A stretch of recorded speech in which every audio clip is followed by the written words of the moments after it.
All right. Welcome back to another episode of the Big Gold Belt Podcast. I'm your host, 2 Chains. It's a special Monday episode. I'm joined by my co-host, Jamal, the Giant Crab. What's up, brother? Not much. How are you? Pretty good, pretty good. And I'm also joined by my guy, Will Mahoney. What's up, brother? What's up, my man? Another fine week. We're starting off here on the Big Gold Belt. Yeah, it's a busy one this week for sure. But if we're not on our regularly scheduled program, it must be something special. And today is definitely special for us because this is a first. We're joined by 2 guests, and I'm very excited. I've been wanting to talk to these people since they debuted at Nova Pro, which was in March. But it's no better time than now. I am joined by Lady Frost herself and the Savage Gentleman. How y'all doing tonight? We're doing well. Did we pop a cherry for you guys? Because there's 2 of us and not one? That is confirmed. That's awesome. You speak for yourself, sir. I've been there before.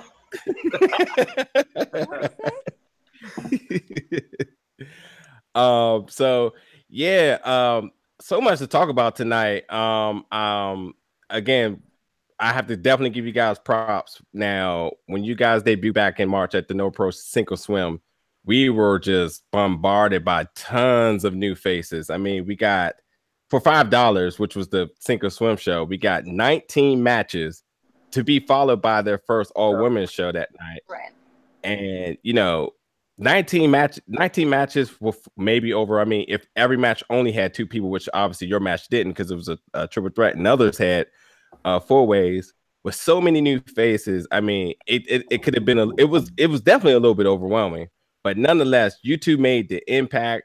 Like, you had the look, the persona, that the fact that I was just like, hey, I'm drawing a liking to these people like right away. So immediately, I reached out to him, and I was just like, hey, man, we gotta talk. And then the more and more I kept looking to the Savage Gentleman background, I was just like, okay, I like this guy. First, I love wrestling, professional wrestling, but I love MMA as well. And to see that you have dabbled in every bit of combat sports, it was just only right. So, yeah. So, definitely thank you for coming on the show tonight. Absolutely. Thanks for having us. No doubt. So let's start off the show on a simple note. So you 2 both have been within the wrestling promotion, within professional wrestling for about, I know the Savage Gentleman has been in for about 3 years, and Lady Frost, you've been managing for about 2, and you just debuted actually within the ring. Yeah, you're giving me a little extra time under my belt. Yeah. Oh, it's not 3 years?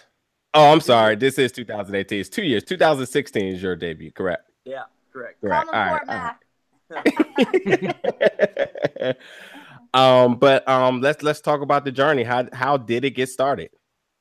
I was watching, I think it might have been WrestleMania, and a couple buddies directed me to Justin LeBar, who had a direct connection with IWC, and I got a hold of those guys in the upper management there, went to a tryout, started training 2 weeks later. Awesome. And as a tandem, or this was just solely your journey at first? It was my journey at first for about a year, the whole training system, and her and I started dating right around the time of my debut. Okay. Oh. I didn't miss much. I missed, I believe, 1 show, which was his debut. And then I got suckered in right from the start. And it didn't really take long until I became his manager in and out of the ring. Real life. Yeah, real life. But we went. So you guys are. Go ahead. So you guys are together for so long, out there on the road, driving from town to town. How do you not get sick of each other? How do you still keep it fresh, both in your relationship and in the ring? Well, there's that too. I don't know about that. There are days, maybe hours, but I don't know. I think we're just goofballs, and by nature. Yeah, it's entertaining more than anything, and there's no getting sick of this lifestyle. I think we love it so much and we embrace it that it's just like we made it ours and it's fun. And yeah, when things get crappy. Like, we have someone else to go through it with. It's never, I don't know, we're pinned against each other. We're a team. So real life tag team, soon to be wrestling tag team. Oh, that could be interesting. Oh yeah, it's gonna happen. You wait. Coming up soon. Okay, I definitely got some dates down in the future. You guys have already been booked for, so I wonder which one of these dates is going to be that big date. Could it? So we don't even know what's happening this Friday yet, so we're all still holding our breath, bated breath. Well, we do know you will be back in the area at Nova Pro at a Thread of Joy. So, nonetheless. And not only just that, it will be live streaming on Powerbomb TV for the people who can't make it to the show locally. So we do know that. So that's definitely considering that is Nova Pro's second time being on Powerbomb TV. The first time was absolutely a big deal in December. So to make it to the second one is absolutely a big deal as well too. So you definitely can credit yourself for being booked for that. Thank you. Yeah, that's big. We're pretty appreciative that they asked us back. You know, we don't know what took so long, but we're happy to be there. Could you talk a little bit about the first experience? At Sink or Swim? Yeah. First experience, just getting there was crazy. It had the highway shut down. There was a huge accident. We didn't think we were going to make it. We made it with 5 minutes to spare. We sat in traffic for an extra 2 hours, and the drive was already about five and a half, I think. So it was nearing 8 hours that it took us to get there, and we felt awful. It was our first time. We actually left early in preparation to be there early and make a good impression, and then we ended up showing almost 2 hours late. So it was a rough start out of the gate. And then we saw how many people were, you know, in the locker room, and we knew it was going to be tough competition. It's hard to stand out when there's that many people. But I think we did an all right job. I think they had a great match. I think we left our mark. Definitely more than all right for sure. So let me because I feel like I am the expert of the DMV logic on traffic. There is no logic. That's what you just start there. So you know if you want to leave 2 hours early to travel, I don't know, 10 miles, it's going to take you, I don't know, 20 minutes. Excuse me, if you leave 2 hours early for a 10-mile drive, that may roughly take you 20 minutes. But at the same time, if it's traffic, that 20 minutes is going to be extended for you know, like an hour and a half. So in theory, the only way to actually get someplace on time is to leave late so that you avoid traffic. So you're Is that your logic? I swear sometimes he has the same logic. It's the truth. For me, as the manager saying, let's go, we're getting in the car, then we would be leaving late and maybe even get there on time. Nah, you're better off going to the gas station, getting $10 off every pump before you fill up, and then make the drive, and then you'll get there on time. But if you try to go there early, it does not work. Literally, my growing pain. But to be fair, it sounds like Scott Steiner was your math teacher. Sounds like a bunch of New York math. You're right. So, were you about to say something, Will? No, well, I was going to mention, I mean, it's going to be great to see you guys back this Friday, since it'll be much more of a focused event. It won't be the whole tryout format where, like, as Najir was saying, we had so many faces come through that curtain on the show you guys tried out on that it was a blur. But despite all that, the moment you guys came through, the whole package, the look, you guys make an immediate impression. And that was one of the biggest things I think you had in your favor that day is as a total package, the whole look of the Savage Gentleman and Lady Frost. It's a very striking look that immediately grabs your attention. And you're like, hey, what is this? Thank you. Thank you. Yeah, that was our, our game plan with being back there for about 5 hours. We were one of the last matches on too, which we didn't know as bad as we were rushing to get there. And we were one of the last matches, thankfully. So we had some time to work things over and get ourselves prepared. Yeah. Can I ask you about the look itself? That steampunk look that you have that you're going for, what exactly inspired that? Any particular comic or just the steampunk genre in general you guys are into? So it's actually not as much steampunk as you would think. It was more inspired by old school Gangs of New York, Victorian era, a gentleman and a lady. But when it comes time, I have to do business and the Savage comes out. We kind of veer toward being more traditional and classic as far as even the relationship. Like at home, we have traditional standards, and I think it fit with him and I, and it fit also with his like street style fighting. It's kind of how we tied in the MMA aspect to get it more gritty and have a little bit more of a punch, if I can add that For pun lack there. of a better word. You're right. I see what you did there. Pow pow. Well, I mean, but it is a different look, and not steampunk aside, it's a very different look, and it definitely does help you all stand out. But I guess that whole 1870s, late Victorian era, New York, Boston look, Pittsburgh maybe, because you guys sound like Western Pennsylvania, but. Do you think that how do you expand to grow that brand and make it more unique, more something that people haven't seen? What do you guys bring to the table now that you're here? What more can we expect from you? I think because it's so new, we're gonna let people eat it up for a little bit, and then when you feel it going stale, there's always somewhere to take it. I think there's always that pressure to bring the flavor, to bring more. And we'll feel it out when we get there. It's whatever people want, what they prefer, what they're asking for, and we take all sorts of feedback from fans, from other wrestlers, from promoters. We're doing seminars, so we take a little bit from everyone and see how it can spice it up. And the demand is different every show, I think. So we're just trying to stay on our toes. There's always something somebody likes more. Right. To where it's the hat, it's the coat, it's her look, her outfit, the mask people were a fan of at one point in time. We've since eliminated that. Why cover that up?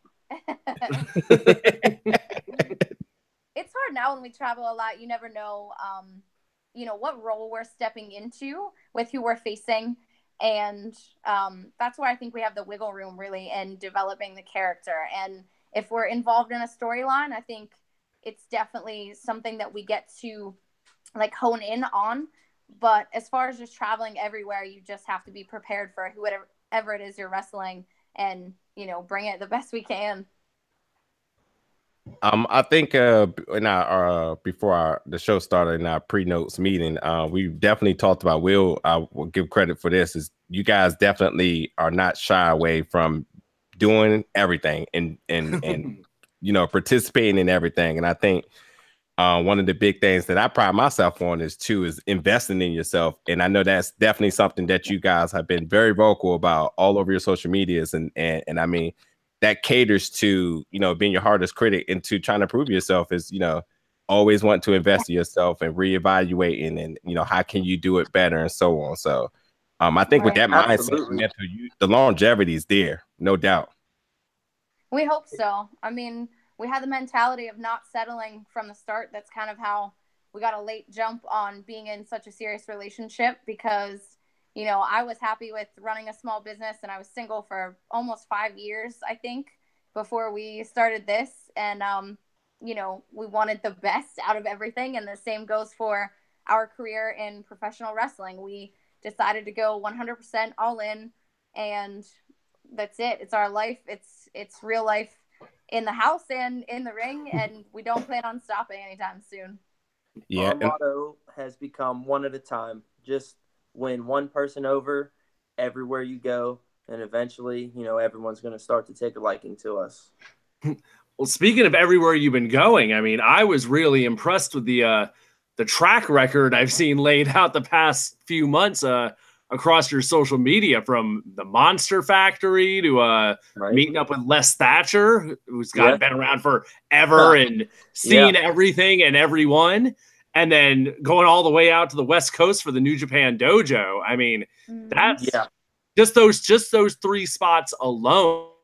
That's like such a wide variety of knowledge and experiences. Yeah, we also did the Evolve tryout. Matt Riddle was there, Hot Sauce Williams, and William Regal. So we started there, and I was trying out as a manager, and I don't want to sound too forward, but I kind of watched everyone, and I got in the ring, and I felt that, we were doing drills, and I was a manager, but I was like, I'm giving this my all, and I'm going to do what everyone else does. And that competition side of me came out, and I was like, I want this. I want to be a wrestler. I deserve to be here. And that's when I really decided that I had a place in the ring as well. And, the knowledge there was just crazy. I mean, I'm not the only one that comes from, sports background. She had competitive gymnast for 10, 15 plus years at, collegiate level. So it's kind of natural for us to do things in and out of the ring together. And I think it helps make us a team. We both have been on such a high level in other sports that it just naturally translates into wrestling for us. And also too, I saw in the interview that you also recently attended a Jimmy Jacobs seminar. We did, yes, down at PCW. Speak a little bit about that as well, if you could. So that didn't go very well. That started off great. If that footage ever leaks, it's not going to be good. But he was amazing. He was the kind of person that was like so curt and straightforward that you were like, man, it was just like so cut and dry, and he just told it like it was, which was awesome. I mean, it was intimidating for as little as he is. Yeah. His power is in his voice and his demeanor, his energy. Just when he stands there, you feel that everything, whatever he wants to give off, you feel that. It's very, very clear. But he kind of pulled me up, and we tried to tandem this promo, and it was all over the place. So let me backtrack a little bit. It was freezing in the building because, that never happens in wrestling. No. Freezing. Jimmy is running the seminar, having guys go up at will, one by one, say what you want, do what you want. It's your show. He put it on us to create the seminar, and anything we did, he critiqued. Well, he happened to hand her his jacket.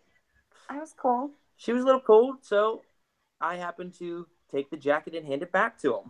Hand it back to him. As I called him a peasant. Right. He threw it in his face. But all in character, of course. But and then we proceeded to cut the promo. And because everything right now sounds very interesting, because I'm all for wanting this to leak right now. So I wish that it ended as well as it started. We started off with a bang, and then the words just weren't there. I hadn't really there was zero preparation. It was 100% on the spot. However, we did finish the promo at the same exact time with the words, Take notes. I almost forgot. We never even say that in promos too, so it was wild. He went off on a tangent, and all of a sudden we both said take notes at the same time, and we looked at each other. I actually started busting out laughing because I'm like, you have to be kidding me. We just bombed this promo, and then all of a sudden we're just like, but we're gonna end it just like this. Full circle. That's awesome. Well, I mean, not for anyone's embarrassment, but I mean, if that did leak, I would be pretty interested. That's gonna be hashtag started from the bottom. So you two are both pure athletes. We'll talk more about the Savage Gentleman background as well. But are you two the only athletes to come from your family? I was gonna say, I don't know much of my family. Do I have to drop this? Okay, I'm gonna pick this name up right here. My grandfather was Batman. the Batman, Battman, and he wrestled with Bruno Sammartino back in the studio wrestling days. So. Yeah, I didn't find out until about 3 months into the relationship. As I'm a pro wrestler, You're right. She kept that. I don't know how she kept it. I didn't want him to fall too fast. I didn't want him to just be like head over heels. Like, hey, wrestling runs in my family, so I don't talk about it often. Wow. Those are some deep roots right there. Yeah. Yeah. Oh, well, you definitely tried. Like, no, did you know that one or no? That's for you. No, that's definitely a surprise. Okay. Yeah. So you nice. didn't do quite enough homework then. You're right. I mean, and part of doing homework, I want to definitely, know the basic stuff. So I'm not sitting here saying who trained you, how old are you, blah blah blah blah blah. But definitely want to be wild about some of the wild, the stories and stuff. That only you guys can tell, and that's just not sitting out there typed out in words and such. But right. To prove that I've done my homework too, let's go back to March a little bit. So March was absolutely maybe the biggest month for you guys, period, this year. Again, you made your debut in Nova Pro, which is how we first got introduced to you. Then took a following to you. The next day, you were part of the inaugural New Japan dojo training, which you trained under Shibata and Scorpio Sky. So that's that's Rocky Romero was there too. Oh, nice. But not only that. I mean, now let's talk about you guys like this pure organic taking to each other. It was your guys' anniversary, and love was definitely in the air. Some of the most like candid selfies I've ever seen ever. I mean, you guys are having such a great time. Kudos to you, and congratulations towards the anniversary as well. But at the same time, too, you went out there on business. You put in the work in the dojo. Some of the pictures and stuff managed to leak out, and you were within good company too. There was a lot of other familiar faces as well too. But upon searching your name on Twitter, a lot of people gave a lot of props about it as well. And a lot of people was also happy to see that you was within that company. Could you a little bit tell us about being in that inaugural training class and what else is to come from that? Well, originally, DJ Z is the one that told me about it. Like, you have to get out here, you have to get this done. I looked at her, I was like, how do you feel about spending our 2-year anniversary in LA? Of course, she was all for it. So we began booking the flights, the hotel, just to try to get anything close in that area. But of course, we had to get a nice hotel because she was going to be alone for a majority of the time. Okay. But every day they were long, 6-hour days. We were there. We'd get there 9. You literally had to wipe your shoes upon entering the dojo. It was unlike anything I've ever experienced. It was that Japanese culture. And I loved every minute of it. Walk in, greeted by everyone, just like everything else in wrestling. But, just taking your shoes off before you walk in the building, wiping them down before you enter the ring or onto the mats. It's a sacred place to them. Wrestling is real over in Japan. We got to train every day, and we'd get a half hour for break. I would call her just to let her in. I had to tell someone I was freaking out inside. So excited. It was awesome. I've been waiting for that call. It was either in the hot tub or at the gym. But, first thing in the morning, they went through all their conditioning. And, he was tired. He was hurting. He had a pinched nerve that he didn't tell anyone about. His knee was a little bit banged up. From the Evolve seminar, actually, blew my knee out.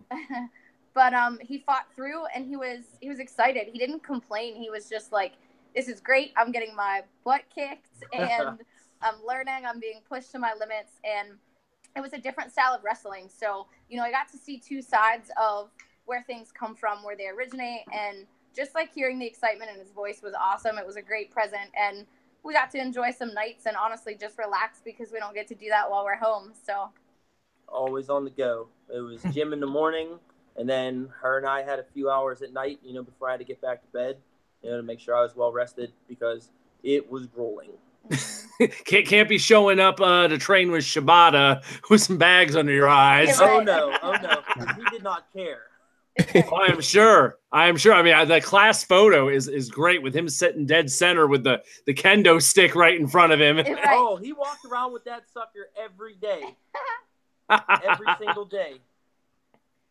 So, do you see a future of actually relocating to the West Coast? I mean, the market for everything that you guys have indulged in within the last few years is definitely there. Has that ever been up for consideration? We've actually considered the move to a few different places.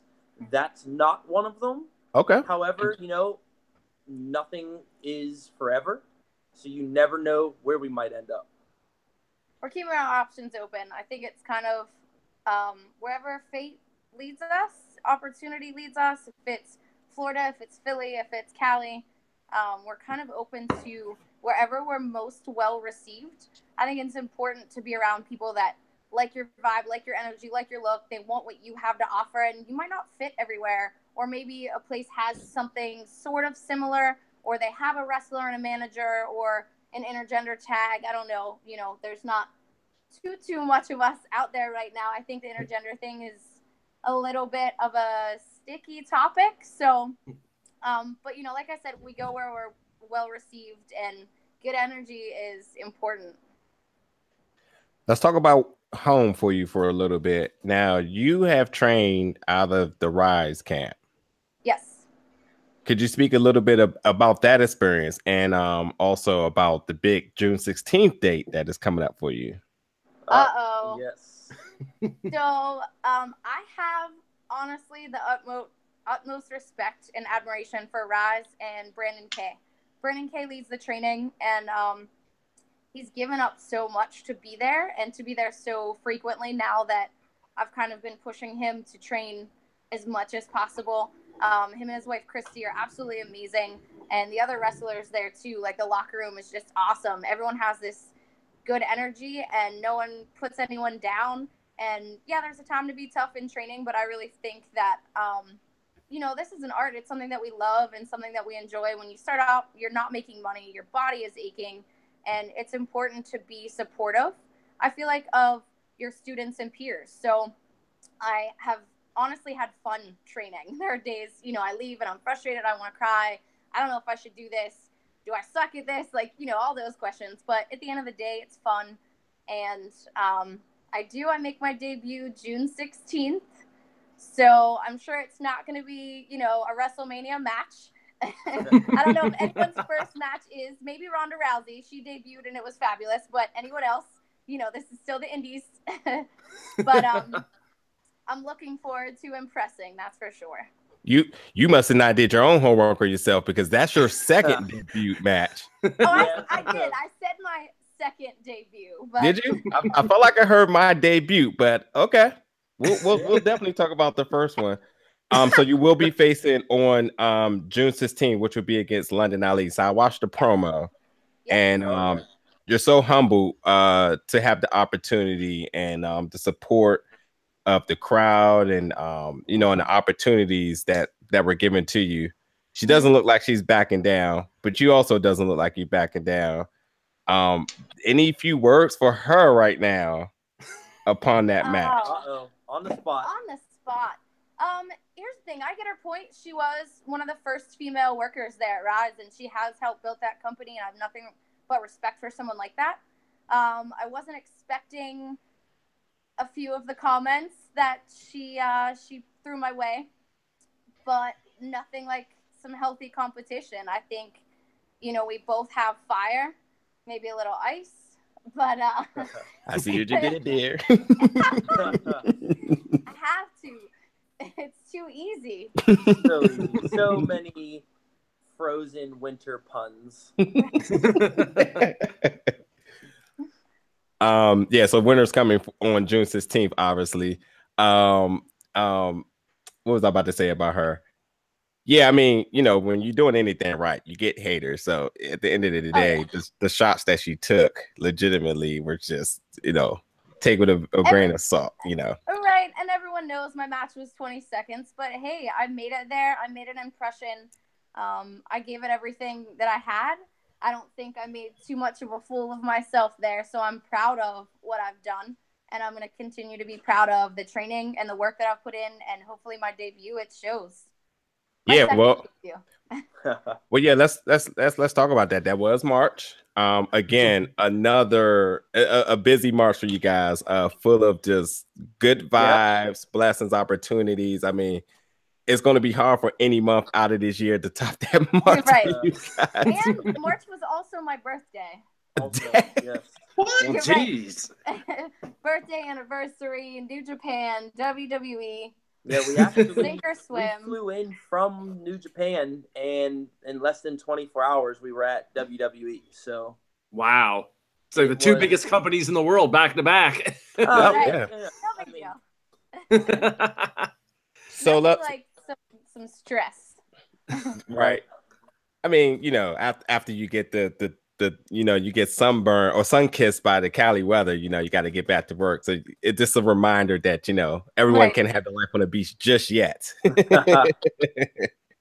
was so nice. It was.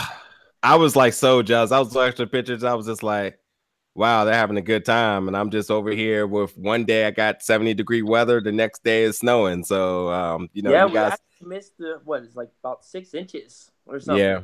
The day before we came home. Thankfully, we missed all that. Mm-hmm. Yeah. That's definitely that's the icing on the cake there for sure. When you definitely enjoy your vacation and you avoid the bad weather on this side. And then you come back and all of a sudden you're Lady Frost. Oh, okay. So I get it. We can blame you for the 6 inches. Yeah, maybe. Hey, I'm not taking any blame for that one. So let's talk about the opportunity of working with one of the biggest promotions. First off, I want to say that definitely congratulations on that to you too, because the Savage Gentleman, without a doubt, was like he was doing the work like on social media, making sure that everyone was aware of it. Yeah. That's legit work. I definitely gotta give you kudos for it, because anywhere I turned, I was like retweeting, posting, etc. And I couldn't even go through the messages, and he was just, "Did you see this? Did you hear this?" I'm like, "No." He had it on lock, and he was a really, really great cheerleader, and I think that was the first time the roles were kind of reversed. Yeah. And he possibly did better as a manager then than I did. Not too bad. You know, I learned from some of the best there.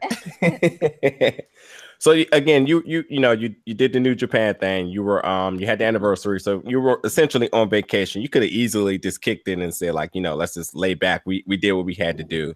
But when did the gears start turning? The opportunity for WWE came about.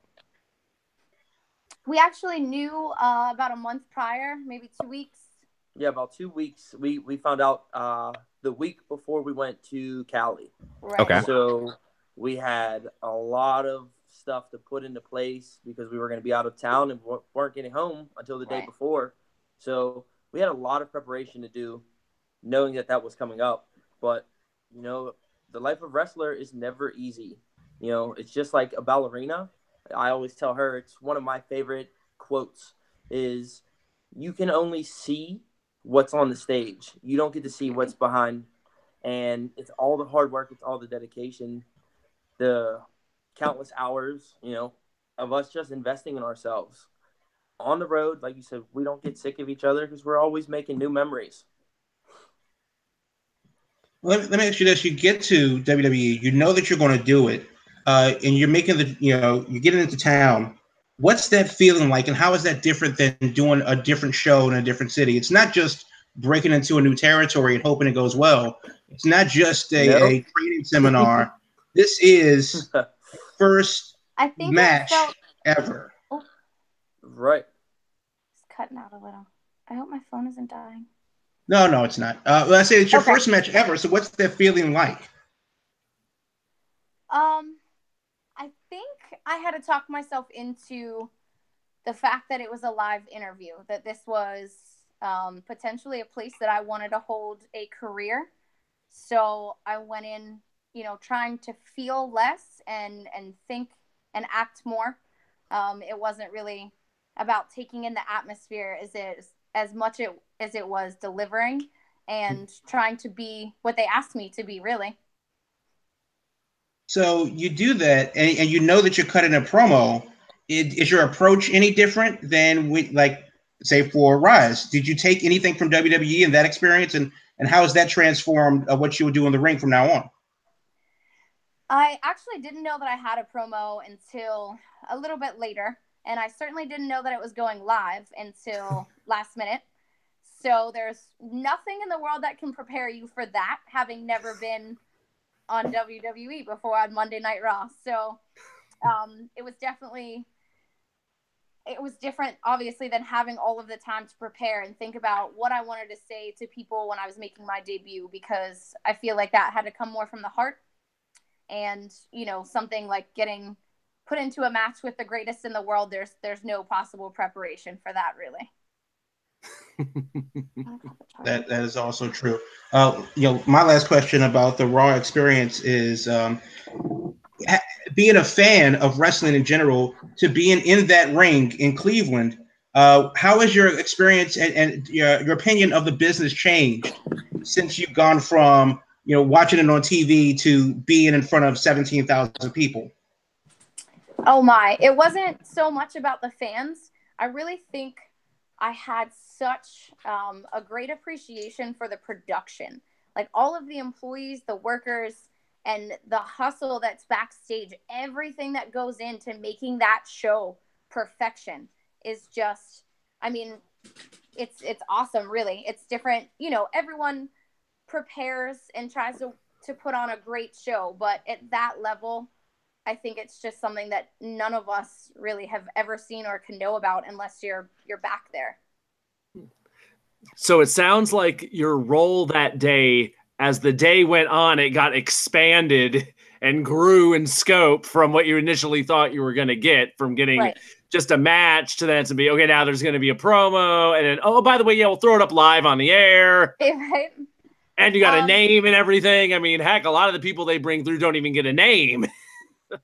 It was definitely minute by minute almost. Sorry, let me plug my phone in right now. Do your thing. All right, we got some power back. There you go. Oh no, we're turning. Rip. There's enough fur. I'm back. We're in there. Can you see us? Yes. Yeah, you're good. All right. So, yeah, it kind of played out minute by minute. Obviously, I wasn't wrestling yet, so they had to try me out in the ring. They had to, I guess, just see if I was capable of this. So they had me, you know, throw a couple moves, do some bumps, and they put the match together really based on seeing me firsthand there. I don't know if that really ever happens. I don't know how they do it, honestly. And the promo was going to be an interview, and they said I might have a couple takes if I needed a few. And then it turned into backstage at Gorilla. There was not much conversation. I think everyone was kind of getting a good look at me. I don't know. And I just try to keep it together, you know, just be calm. And I'll never forget walking down that ramp. It's unlike anything else. And you have little kids sticking their hands out, and it's just impossible to not walk by and want to shake everyone's hand or give them a high five. But I was waiting and waiting. I'm thinking, when is this interview going to happen? And Asuka's music hits, and I'm still not giving this interview, and I'm waiting. And then it kind of made sense that they looked at me and said, "You're going live." So I didn't even have time to fret about it, really. Wow. Well, I mean, I guess you got to take that as a huge vote of confidence. I mean, it doesn't get much bigger than that for your first time in the door to get all that, like, on your first visit up north. Wow. I hope that's what it was. I mean, you never know who makes the call, who wants to see what. But like I said, I wanted to show up and do the best I could with what they gave me. So. Yeah, I watched the match, the segment on YouTube, and one thing I liked was the comments were surprisingly optimistic, which is rare for the internet. A lot of people wanted to know who you were. Yeah, and that's where the homework came in of me being the manager, because she had a different name. Jamie Frost was given to her that day, and there was no social media. So in order for everyone to find her, I had to manually go in and search that name and tag her over and over and over. It wasn't hard. She was trending 3 in the world on Twitter at the time. So, only about a couple hundred messages for me to go through. And I'm definitely glad to give myself props, because upon when I first seen it, I was like, I know that face. So I was already following the Savage Gentleman, so I was just like, oh, let me track through to find her name. Then I found it, and I posted. I was like, hey, that person just debuted at Nova Pro. And the next thing you know, I said, now let's see, because I made sure I searched her name to see if anyone else had added you on it. No one else did. So I was just like, I definitely was first. And the next thing I started seeing other people saying it. Then it was like, oh, the identity of this person's been revealed on different blogs and stuff. And I was like, yep, there it is. So, but yeah, that was it was so surreal too. I mean, it's amazing how that works. So, like, one minute you just meet somebody next to you, like, wait, I know I'm not tripping. I know I just seen that person. So listen, same thing happened to me. Yeah, that's how it felt. They pulled her aside, and I was like, oh my God. I was freaking out more than she was. Yeah, you never, honestly, I mean, we were packing our bags, and I remember I was having new gear made anyways, and here's a good story that no one knows, that you can't search the internet for this one. Let us have it. Only the party's privy. So I had new gear made, and I hadn't yet worn it, and it was a one-piece, and it was rather high cut, and I work out, I do squats, so when I walk, it rides up a little bit, so it was too revealing for them. I had a little too much upper leg showing, and they said, unless you find some briefs or boy shorts, then, there's nothing we can do. So thankfully, there was another girl there with me in the locker room, and she had some black boy short underwear that I threw on under the gear. And I know if you look at the pictures, you can see them. So I was literally wearing someone else's underwear to get on Monday Night Raw. Right there. By any means necessary. By any means necessary. You do whatever it takes. If they say, listen, you need someone else's underwear, you're like, I got to do this right now. And that's the purest form of dedication. Right. Yeah, right. I did see that you also had maybe one of those type of goof up moments upon meeting talent in the back with maybe one of the biggest names in WWE, Mr. John Cena. No, listen, not that guy. In my defense, I would never in a million years think that John Cena was coming to fist pump me. Okay, so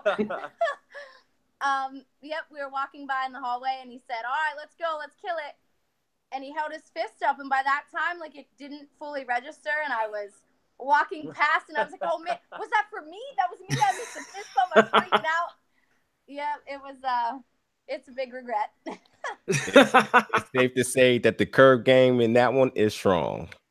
Oh, yeah. Okay, let's jump a little bit back to the Savage Gentleman. So you were trained out of the ICW Wrestling Academy. Correct. But I was not able to find, where were you formerly trained within the world of MMA? There were a few places. I started actually in a little basement facility with a few guys, and it was right up here in Pittsburgh. But we slowly transitioned. The team dissolved after 2 fight events. Our trainer actually was a fraud. He was seen on the MTV show Tap Out put on. He got knocked out by one of the guys, and that was his claim to fame. Well, he bought a few fake belts, hung them up on a wall, and was handing out fake certificates. After 2 months, I was a purple belt in jiu-jitsu. Oh, jeez.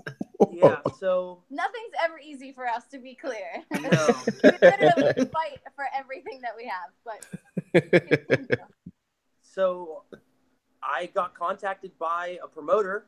He's like, "Hey, I really love your stuff." I was 2-0 at the time. I've only been training for about 2 months. And basically, I had no idea what I was doing still. So I reached out to a trainer that I've worked with. He ended up being my main trainer for my entire fight career, Brian Pfeiffer. Great guy, and was always willing to learn and evolve every step of the way and do everything with me. But we started training at a lot of places, finally got our own place at Life Force Fitness. They gave us the back room. We bought mats. We bought one giant punching bag, and we just made the best of what we had. Eventually, we moved down to Wright's Gym, and they had a Muay Thai team there. They had a Jiu-Jitsu team. They had a huge gym. So it was almost, hey, love at first sight, let's go. All the guys under one roof, what could be better? Also, man, for the fans listening, he is undefeated as a pro MMA fighter. So let it be known that he's the real deal. I'm a lover, man. Now, I couldn't believe it because he hadn't had any MMA fights when we were dating, and to me, he was soft-spoken and docile and sweet and like all these things that men would cringe because he was like sensitive. And I'm like, there's no way that you punch people's faces in for a living 10 years. Like, I do not believe this. But that's part of living the gimmick too, that he is a savage and he is a gentleman. Like, that's very, very real. So it's fun to get to kind of see both sides and play both sides and get to put that into our artwork. The old adage in wrestling, be yourself, just turned all the way up. Yeah, I mean, no, without a doubt, again, you guys are the purest form of like organic chemistry, both within the ring, in the octagon, whatever it may be. I mean, I feel like more people breed success when they just are who they are. That's why, to kind of allude to WWE, that's why the New Day are so successful, because they are day in out who they are. So right, that's definitely good. That's them. Yep. And honestly, why would you want to be someone else forever, or just keep trying to be someone different for other people? Like we say, if people don't like us, then hey, that's fine. If they don't want us there, we don't have a part on their show, no big deal, because we're not going to leave sleep. We're going to be over somebody's cup of tea. Yeah, right. Chocolate show, rather. But we'll make you a believer. If not, like, hey, that's fine. Everyone has different tastes, different flavors of ice cream. That's one thing we learned at a recent seminar. There's so much ice cream out there, but everyone has a favorite. I don't like mint chocolate chip. That's his favorite. There are some things that we actually disagree on. He's like, what? I know. So what is your natural weight? I know you fall at the welterweight division, but and I broke in at lightweight, which was 155 pounds. Woo! Wow. Okay, right. So yeah. You're going right to my question I want to ask too. I know you guys are both nutritionists and very, very big into healthy living and eating and such. But something you're doing is considered probably one of the most dangerous things in combat sports, and that's constantly cutting weight. Yes. So I know you've been billed for a few welterweight fights, which is 170. Right. But 155. I mean that takes a toll on people. I've watched numerous interviews from UFC fighters talk about the aftermath, and you can even see within some of their fighters how they just don't look the same right. in octagon after cutting weight. So I kind of want to play devil's advocate a little bit on this too. Can you talk about the process of you having to go through that, and probably how much do you actually regret doing it so much? Honestly, I don't regret it, because her and I just had this talk the other day. In every time that I lost, I learned something as an amateur, and I used that to grow. But making the weight cuts taught me self-discipline. It's one of the few things that only as a mixed martial artist or, you know, a collegiate wrestler is going to understand that and know that sacrifice. Know what it takes to get there and know what it takes to be the best. And to not eat cookies. No cookies. So what? No, Certainly it's no terrible. cookies. It's awful. That's true sacrifice. But, I mean, I would be, you know, I walked around when I first started about 185 pounds, and I had to cut to 155. And it was about a 4-week process to lose 30 pounds, and I did that 4 times a year. Whew. My God. You know, I would sweat. I'd put on a rubber sauna suit. I would go pedal. I would go run, jog. I'd sit in the sauna with the sauna suit on, shadow boxing. Come out, just drain my sleeves. Literally just pouring water out of the cups. But it was a sacrifice. You have to make it. In that sport, that's what you have to do. But my body naturally grew. And so there was no way for me to make 155 pounds anymore. So I had to move up to 170. Okay. And my body kept growing. It loved food. Right. I wonder why. I starved it for so long. But it was actually one of my jiu-jitsu training partners. I was rolling with him a week or two prior to the fight and went back to the dojo. We were rolling a week after. And he was like, please don't ever lose weight again. You are so much stronger. Because I was just manhandling him then at that point. But before, you know, the weight cut really zaps you. Like you were saying, you know, you're not the same. You can see it in people's faces. They come in and they look like they're strung out on drugs. It's not healthy. But, you know, I made the right adjustments. I didn't stay at that weight. I know a lot of fighters go backwards and they're like, oh, I can squeeze an extra 10 pounds out of this. There was no 10 pounds, you know, whenever I was losing 30 at a time. Whew. So that, I mean, that's a lot. I mean, I always sympathize with people that have to weight cut. Just hearing some of the grueling stories and people have to go through. I mean, I'm surprised you didn't say you sat in the hot car with the microwave suit. I'll give you one. I put on the sauna suit, put on about 3 layers of sweat clothes, and put a tanning bed on for 20 minutes and sat in there. Wow. Yeah.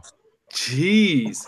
I hadn't heard that one before. I don't know if that's a level of dedication or sickness right there. Yeah, that's Final Destination-ish for sure. You're right. And the best part was my trainer, Brian, I was telling you about how great he was, pops in with a pepperoni pizza. Oh, my God. Oh. Yes. But listen, I think to touch on that, it's a healthy obsession. Sometimes it's borderline, but it's an obsession. Anyone that is truly in love with their craft, you have to be a sort of obsessed. It takes over your life. It's all day, every day. It's all you think about, all you talk about, and you want to become that.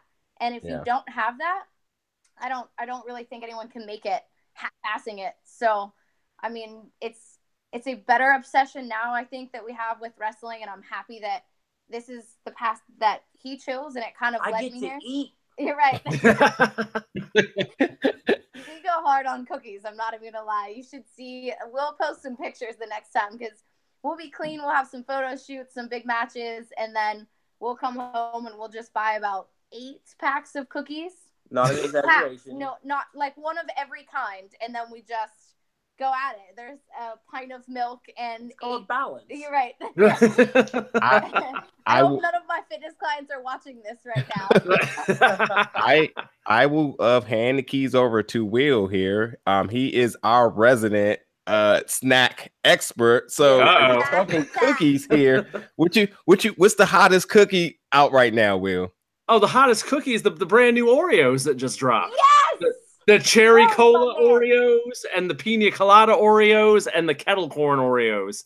What? We just reviewed all those last night on our Snack Society YouTube channel. How do I not know this? I was going to say, we know not of these. Listen, yeah, they oh my God. Pictures for my website, my fitness website, mind you, holding Oreos because that's my jam. It's always been about the Oreos. Well, on Friday, there may be some that'll have to show up at Nova Pro. We will see. Yeah. I can't wait. The cherry cola ones are really interesting because they straight up got you open them up and they smell like cherry soda.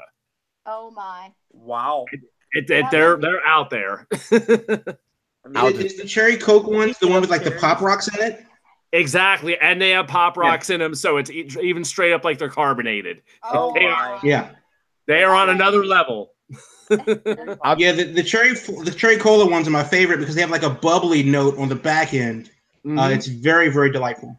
Yeah, of the three, they were definitely my favorite of the new ones. They were a big hit last night when we tried them out during Backlash. Hell with this. We might as well just cut another video for the Snack Society there with them. Yes, please. We're in. Bring it. Let's do this. All right, we'll make it happen. So just a little bit more on and of the MMA career. So some of the biggest and baddest fighters right now in the UFC are within that welterweight division. Cowboy Cerrone, Tyron Woodley, Robbie Lawler. Do you ever find yourself or do you gain any type of motivation or inspiration out of some of those guys, especially Tyron Woodley too, because you guys definitely like in your whole personalities and demeanor, y'all favor each other. Very, very well spoken, gentlemen guys. Great interviews, but will kick ass in a heartbeat and won't back down from anyone. Honestly, the person I grew most inspiration from was George St. Pierre. Okay. He was the same exact way. He was very well spoken. His English wasn't so hot because he was French Canadian. However, he still spoke very well. He dressed well, and he wasn't into the bullshit. He wasn't trying to hype fights up. He went out, touched gloves, beat you up. That's how I get down. Although he didn't beat Nick Diaz about 4 or 5 years ago. I went to that fight in Vegas. I'm just, Yeah. No, he did lose on, at the tail end, but before his return, he wasn't fully committed. He had a lot of stuff going on, and it's very similar to what happened to me. I got burnt out. Yeah. I mean, look, when Marvel was ready to throw a check at you because he was in Captain America: The Winter Soldier. Exactly. How in the world could you be thinking about getting beat up ananymore? Right. You get beat up for fake. I wonder what pro wrestling is. Kind of fake. So, one more question about this as well too. So you do have this background, and again, you are undefeated as a pro MMA fighter. You have also transitioned into the boxing world, which you've debuted in 2016. I want to know, and we had John Kerman, who was a Nova Pro favorite. He's a regular. He's one of the faces of Nova Pro. He's also is an MMA fighter as well as a wrestler. And I asked him the same question. When you're in that octagon, I mean, you have this mentality, kill, kill, kill. When you're and the same in boxing too. But when you're in wrestling, how do you shut that mentality off to pull punches, knowing that it's almost instinctive? You say what? Switch gimmicks. It's really hard, actually. It wasn't as hard as most think, but when you're trained to strike, you have a lot of control over what you're doing and where you're throwing things. So it lends itself to wrestling more than it hurts.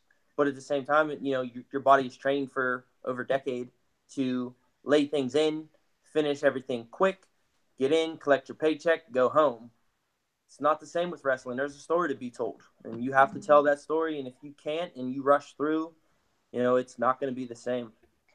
Plus, you don't want to hurt anybody. You don't want to really seriously hurt somebody. I think the evolution right now that at least I'm most impressed with was, the aspect of selling. He was trained for so long to be unfazed completely. If someone hit him, it's you puffer up and get tougher. Like, that didn't hurt, that didn't faze me. And, it's very, very different, in this field. And I think that's just growth. That's, the demand of what wrestling asks for. And that's the fun in it too, you know? And now I think when he's not getting punched out by MMA fighters, like a chop hurts him so bad that he's actually really selling because he's not used to getting hit for real. So, you know, I'll give him Tell them. you know how many suplex I get right here on this couch? And I always land on the centerpiece that's just straight 2x4. Practice. You're right. I'm honing my craft. I was trained on bumping on 2x4s well before I started getting in the wrestling ring. Now, if this video leaks, I'm definitely interested in seeing it too. Now, you guys were saying last night on your social medias that you're practicing promos and stuff, but it actually seems like the whole match is going down. So, I mean, just leak the whole thing. Yeah. I'm sure it'll be all over social media, especially if my manager here has anything to do with it. So I mean, you brought up Matt Riddle earlier. Yes. There's been like I'm not gonna say a resurgence because it's been around for a long time, but more or less than ever now that the conversion from MMA to wrestling is almost seamless. The rest of the 4 horsewomen has just reported to the Performance Center today in the news. Ronda Rousey made her debut at WrestleMania. Shayna Baszler's been around. Matt Riddle is one of the most popular names on the indie scenes. Filthy Tom Lawler is on the indie scenes. I think he's on a suspension from the UFC, and he went right to wrestling and made a name for himself. Josh Woods, Ring of Honor. Yeah, right. So it just seems like the seamless thing to do now. How does it feel to be part of that wave? I mean, honestly, it does feel good because now, you know, we're not looked at as like these blood sport pugilists, you know, because honestly, when UFC first started and cage fighting was a thing, it was called human cockfighting at one point in time, but no one understood the talent, the amount of dedication, and the athleticism that it actually required. It wasn't just going to a tough man contest in West Virginia and putting some gloves on and having a couple beers after. Yeah. You know, it really helps transition into the sport. And like we mentioned earlier, being athletes really, really helps. Mm-hmm. Ring cardio is the thing. Let me tell you, I taught 3 to 4 group fitness classes at an hour each with high intensity interval training. And when I got into the ring and they made me run the ropes and do drills and rolls and then having to put spots in a match together, I was dead. It was like 6 minutes and I'm like, I can't. Because, you know, there's something like my classes are second nature and I know what I'm teaching. But when you go in and you have to do things that are unfamiliar and you have to think about spots, it's a mental cardio training. So in-ring cardio is definitely a thing. I thought I was in great shape and I was wrong.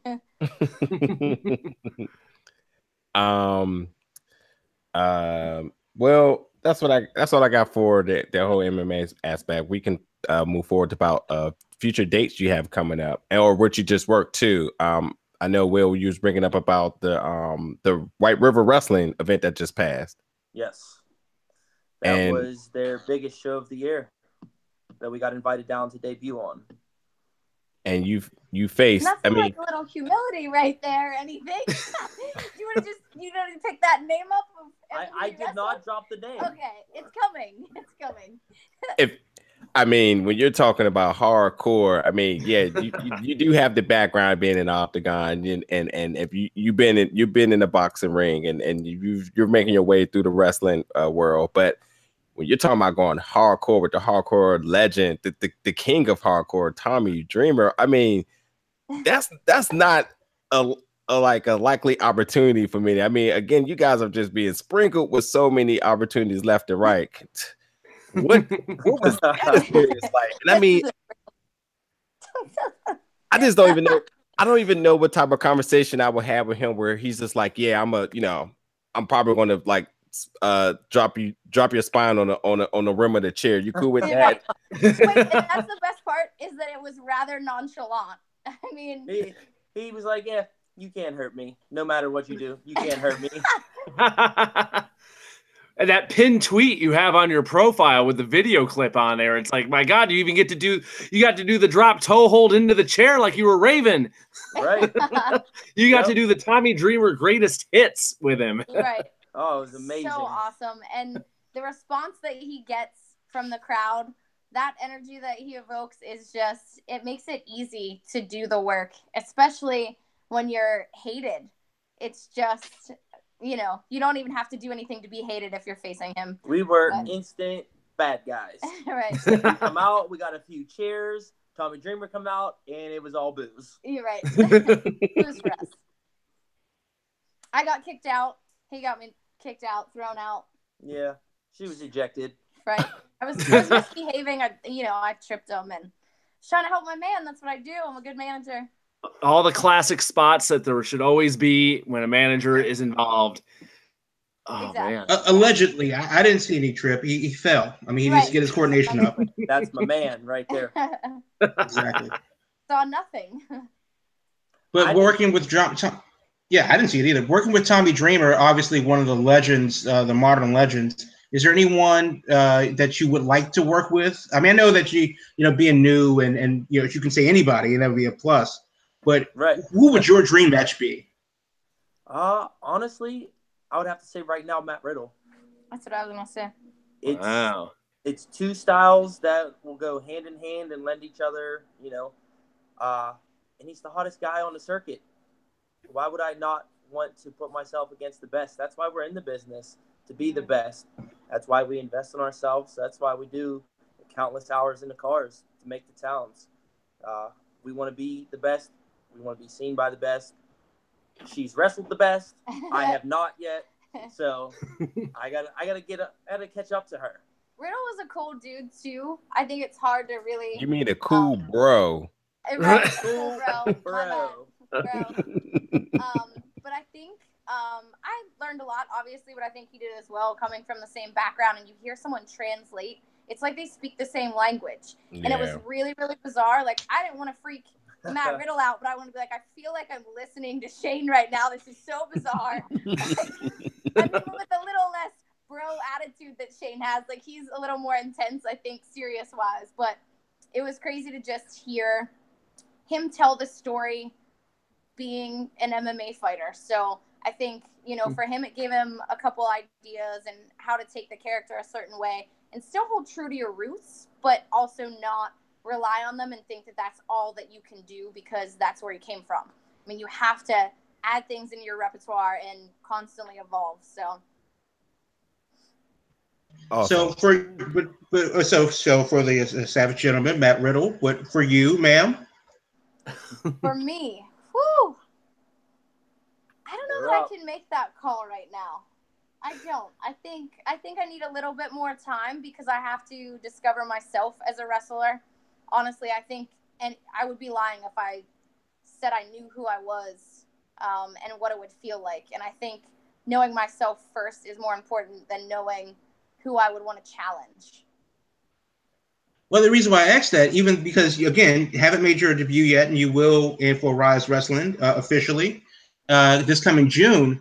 But I think everybody has that moment, 7 years old, and their kids in their backyard throwing the touchdown pass, or slapping the game-winning slap shot, or being the wrestler. So maybe not necessarily knowing who you are.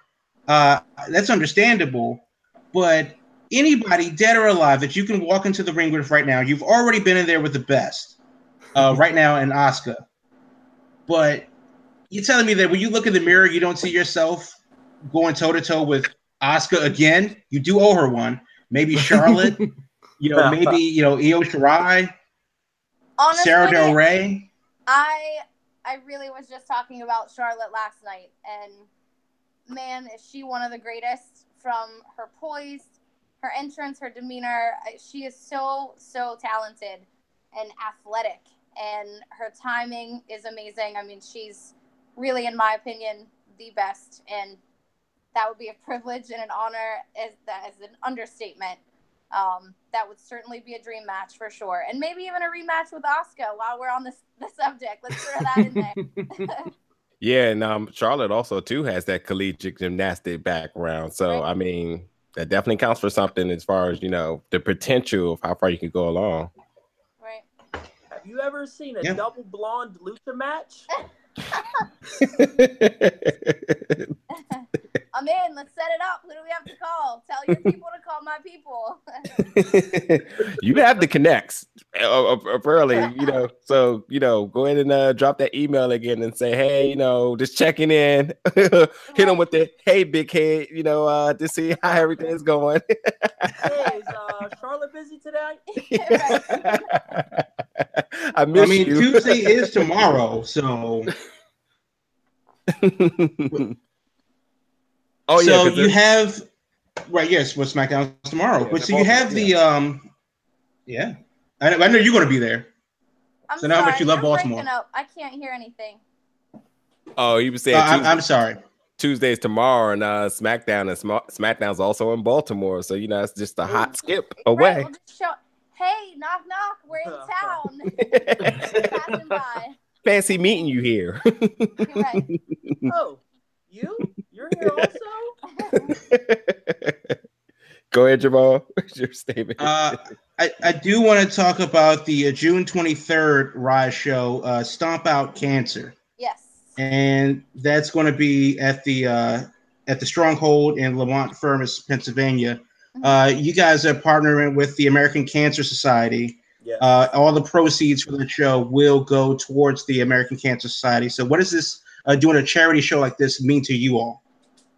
Well, honestly, this show really hits home for the both of us. I did the show last year, and it was right after losing my gram to cancer. So, it was huge. And this year, we just got some bad news recently about her grandmother, and been given a timestamp, and how long she has to live, and it's cancer, and it's a bitch, but we want to make a difference. We want to help.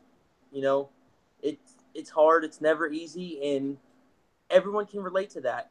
Everyone knows what that is, and because either you've dealt with it personally or you've dealt with it via your best friend or a relative of some sort. Cancer sucks, and if we have an opportunity to help with that by doing what we love to do, there's really nothing better, than being able to give back. Yeah, pancreatic cancer definitely hits home for myself and another one of our members of the show. We both are big advocates and supporting it, and we've done the pancreatic cancer walk here in Washington, D.C. With over the last 5 years. So when you speak about when it hits home, it is absolutely like when Jamal was telling me on the pre-notes, because I didn't see the tweet. I was like, oh, that's going to be kind of hard to bring up, but I definitely give you props and prayers as you go through that journey. And you said all the words that I can mimic as well too. It's been my journey to try to help other people as well. It's the struggle, and my advice to you two as you go through it for the second time. Excuse me, is that the doctors, they try to give you all the statistics of how long it's going to be and stuff like that, and you can't live by that. You just live your life like it's your last, and they'll give you 6 months, and next thing you have your relatives for 3 years. So that's true. That's what happened with my gram. They gave her 6 months, and we ended up getting 18. So we took that as a win. Yep. Absolutely. Yeah, and on that note, to anybody, because we'll definitely get ready to the walk for us is in June. We'll definitely have that out for anybody who's listening who wants to definitely either support the Savage Gentleman and Lady Frost and their endeavors with that. Definitely reach out to them, and I will also have up our fundraiser as well as for that too. So it's a real thing, and it's really good to hear that everybody is bringing awareness to it, and as we all go through it each and every day. Right. But specifically about the show, it's stompoutcancerpgh.com. $20 for adults, $10 for kids. June 23rd, a Saturday. Pre-show is at 7. Bell time's at 7:30. So, do yourself a favor, get out there, show some support for everybody at Rise Wrestling, everybody in Western Maryland, Southwestern PA, and the entire state of West Virginia, Eastern Ohio. Come out. It's for a worthy cause. Thank you so much. Yeah, Thank means you. a lot. That's awesome.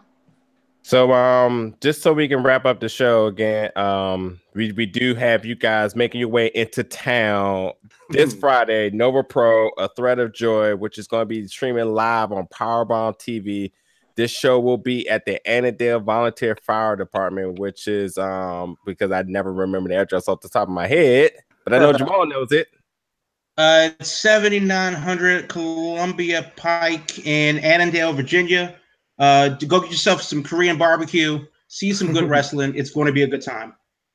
That's right. And then if you're not there, it's going to be on Powerbomb, and you can get 20 days free of Powerbomb with the code Nova Pro. So there's no excuse for people not to tune in for this one. If they can't be there live, they can watch it on the stream and see what the Savage Gentleman and Lady Frost are all about. Let us enthrall you. So before we get out of here, you guys, we definitely have all of your information listed in the description under this video. But just for anybody who may just be listening to our audio version of this show, please let everybody know where they can find you on social media. You can find me across the board at Shane in Your Face. That was, the MMA gimmick. It will be switching soon, so make sure you stay up to date because the handles are changing. Wait, we're having an issue with, old names, old gimmicks, old pictures, old everything. So make sure you're following us up to date because we are always getting better. I am Real Lady Frost, and it wasn't because I wanted to be pretentious. I had a couple, what are they called? Imposters. I couldn't think of it. Yeah. Oh, boy. So after I debuted on Raw, I switched some handles. So I'm Real Lady Frost on Instagram, Facebook, and Twitter. And yeah. You heard it there.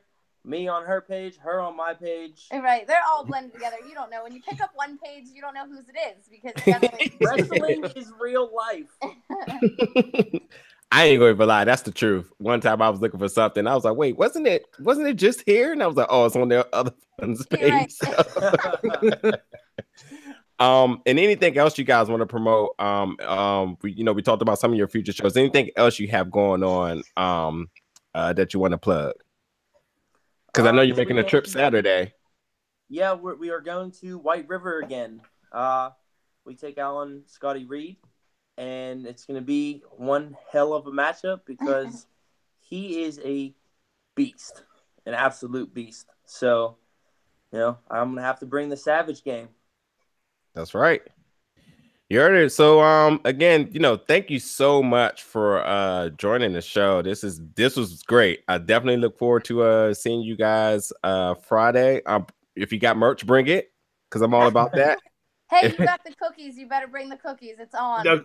The cookies are definitely coming. That deal is done. You and I, we're in this. It sounds like a date. Yeah, right. There you go. I'm a one-man lady, but I have a cookie date with Will. There you go. I'm bringing all three flavors. We're going to have the pina colada, we're going to have the cherry cola, and we're going to have the kettle corn. We'll have them all. It'll be good. I get a little scared when you say three flavors because the last time you did that, it was Peeps. So just make sure. Easter's over and done with the Easter candies done. The Snack Society's moved on to Oreos. There are no good flavors of Peeps. Oh, yep. There's my best friend for you right there. Justice is served. So anyway. Mistakes were made. Mistakes were made, yes. They can't all be winners. I'm sorry. Sometimes there's some duds in the Snack Society's offerings at the Nova Pro shows. Yeah, we're gonna make sure Peeps and candy corn never make another appearance ever. Okay, if you're cool with that, I'm cool we are good with that. We're good with that. We agree. So again, for everyone that listened to the show, thanks for tuning in.